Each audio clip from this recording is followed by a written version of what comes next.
Sigurado ba to? Mapapasunod ko ang nilalang kapag nasa akin ang rebulto. Siguradong sigurado. Pero mag-iingat ka. Sa oras na mawala ang rebulto, hindi mo na mapapasunod ang nilalang. Ano ang magiging kapalit kapag nasira o nawala ang rebulto?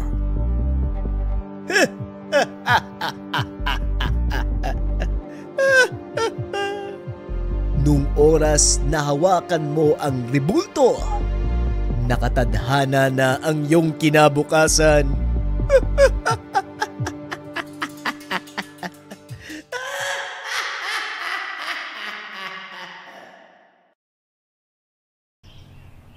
Mang Peng, grabe naman yan.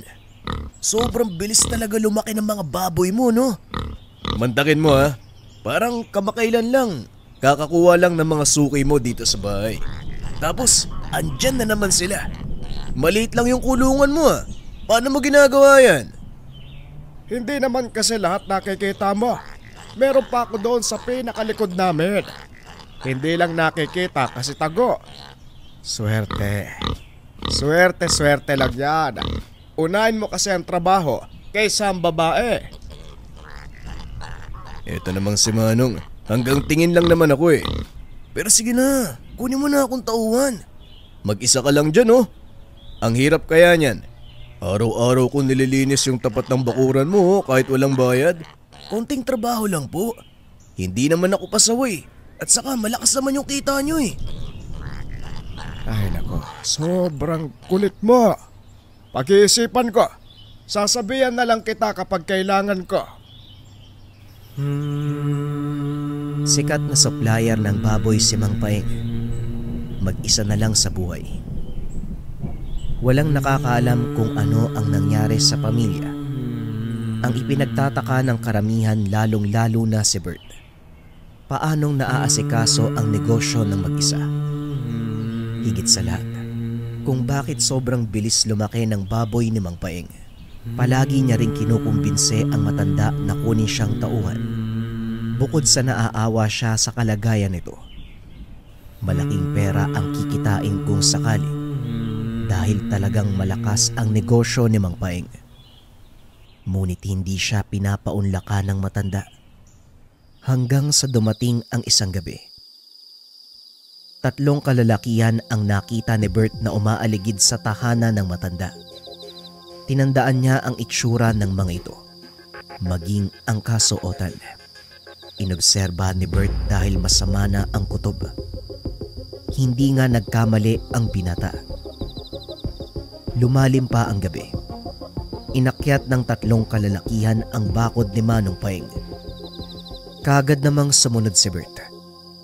Inobserba ng paligid upang masiguradong nasa maayos na kalagayan ang matanda. Kaso nga lang, hindi makita ni Bert ang mga kalalakihan. Natatakot ito na baka hawak na nila si Mang Paeng sa loob ng tahanan. Ilang sandali pa, nakarinig siya ng sigaw mula sa kulungan ng baboy. Kasabay nito, ang walang tigil na pag-iingay ng mga alaga at tunog na parang pinahihirapan na tao. Habang papalapit si Bert sa lugar, yung tunog ng mga baboy ay parang nag-iba. Parang angin ng kung anong hayop. Walang ilaw sa lugar kung kaya't hindi masyadong maaninag ni Bert ang paligid. Ngunit pansin niya, nagkukumpulan ang mga alagang baboy ni Manong Paeng na para bang may kung anong kinakain. Lalapit pa sana si Bert sa lugar. Kaso nga lang. Oh Bert, anong ginagawa mo dito gabing-gabi na? Di ba ang sabi ko, pag-iisipan ko kung tatanggapin kita. Kasi Manong, may umakyat sa bakod nyo eh. 3 lalaki po yun. Sumunod po ako kasi baka mapano kayo dito. Tapos meron pang sigaw eh. May sumigaw na lalaki dito sa baboyan. Parang kinakatay eh. Wala yun. Baka yung mga baboy lang ang narinig mo. Minsan kasi, Tunog tao sila lalo na kapag kumakain. At isa pa, wala akong napansing mga lalaki. Pero kanina may tumalon doon sa likod. Tumatakbo sila eh. Baka sila yung nakita mo. Pero yung narinig kong sigaw, Manong, sino po yun? Imposibleng nagkamali ako. Dinig na dinig ko eh. Natigilan si Bert. Nag-iba ang itsura ng matanda. Nakatitig lang ito sa kanya. Hindi alam ni Bert. Nakaramdam siya ng kakaibang takot. Animoy kayang-kayang pumatay ni Mang Paeng. Lumakad ito papalapit sa kanya.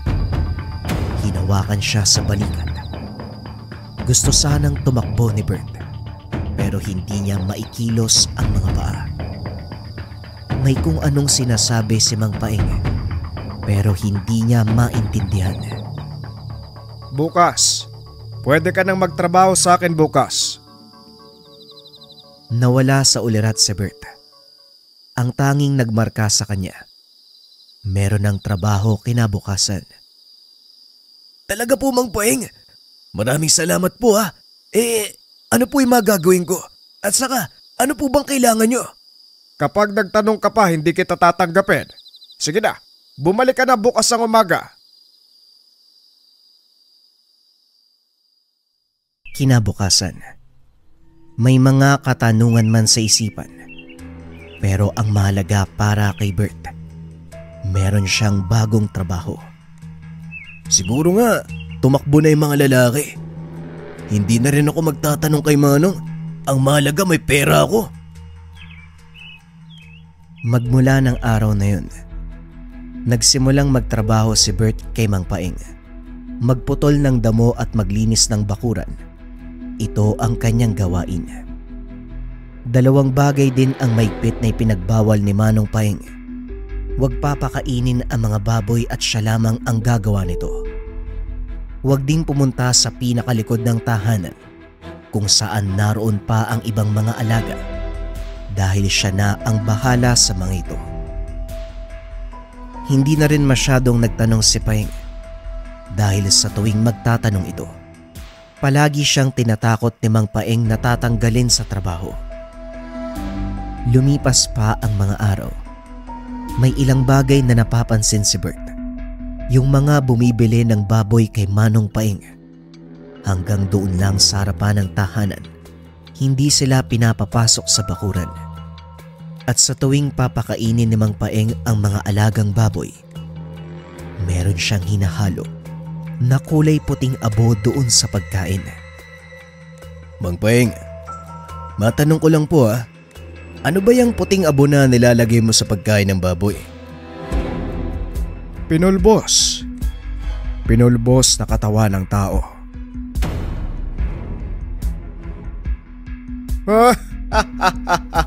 Biro lang. Ikaw naman masyado kang seryoso. Hindi ko pwedeng sabihin sa'yo sekreto. Mamaya gayahin mo eh. Maging kalaban pa kita sa negosyo. Hindi na nakapagsalita si Bert matapos nun. Pinanood na lang niya ang ginagawa ng matanda. Mapapansin dito, may kung anong binubulong sa puting abo bago ilagay sa pagkain at tila ba kinakausap din ng alaga. Isang gabi, naganda ng makakain si Bert. Nais niya sanang bigyan si Mang Paeng bilang pagpapasalamat nito sa pagbibigay ng trabaho. Tao po, Mang Paeng. May dala akong pagkain sa katuba. Tara, pagsaluhan natin to. Walang sumasagot sa kanya. Kaya naman pumasok na lang si Bert. Umikot sa tahanan ngunit parang walang tao sa loob. Sinilip niya ang babuyan. Wala pa ring tao. Hanggang sa mapansin niya ang ilaw sa pinakadulo ng lugar. Ito ang sinasabi ni Manong Paeng na huwag pupuntahan. Kaso nga lang dala ng pagkasabik sa dalang pagkain. Dali-daling pumunta si Bert. Pero habang papalapit, iba sa pakiramdam. Na para bang may pumipigil sa kanya na dumiretso. Nakakasulasok na amoy ang bumalot sa buong lugar. Nang tuluyang makarating, nagulantang si Bert. Hindi mga baboy ang naroon. Iba't ibang matatalas na gamit ang nakasabit. May ilang laman ang nakahiwa. May nakitang isang maliit na rebulto si Bert. Nilapitan niya ito at tinignan. Aalis na sana ang binata hanggang sa napansin niya ang isang damit. Ito yung kaparehong damit nung isa sa lalaking ng loob sa bahay ni Mang Paeng. Pag-angat ni Bert ng lalagyan, katawan ng tao ang tumambad sa kanya. Dahil sa gulat, nasagi niya ang rebulto, nahulog at nabasag. Lumikha ito ng ingay.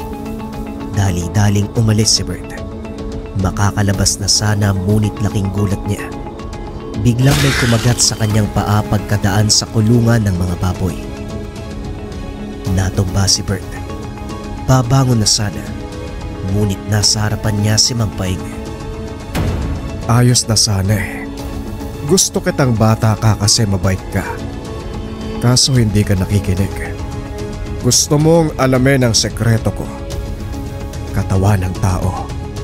Yan ang hinahalo ko sa pagkain ng baboy. Yung 3 lalaki, pinatay ko. Sinunog at ginawang abo ang ibang parte. Ginugutom ko ang baboy ng ilang araw at kung may kaalaman ka sa mga baboy, kapag gutom ang mga yan, kahit ano kakainin nila, kahit buhay na tao. Ngayon hindi mo na ako pahihirapang humanap ng sangkap. Ikaw na mismo ang gumawa ng paraan para mamatay.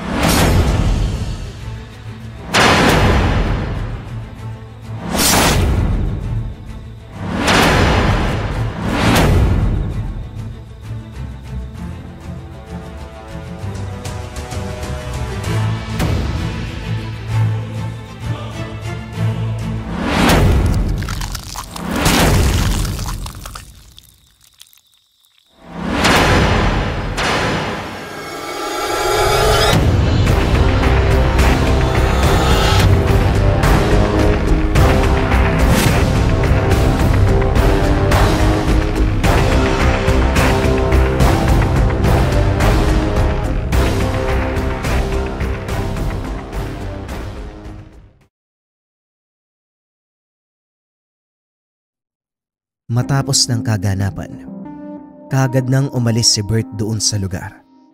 Sa takot na baka siya ang mapagbintangan sa pagkamatay ni Manong Paeng. Mabilis na lumipas ang ilang buwan. Pilit niyang kinalimutan ang nangyari. Ngunit araw-araw siyang binabagabag ng konsensya. Kaya naman delikado man para sa kanya ang bumalik. Sinilip niya ang lugar ni Manong Paeng. Laking gulat ng binata. Abandonado na ang lugar na para bang walang tumira ng ilang taon. Ayon sa mga sabi-sabi, magmula nang mawala si Bert sa lugar, bigla na lang ding nawala si Manong Paeng. Maging ang mga kagamitan sa tahanan ay walang natira. Ang buong akala ng mga tao, kasama ito ni Bert na umalis sa lugar.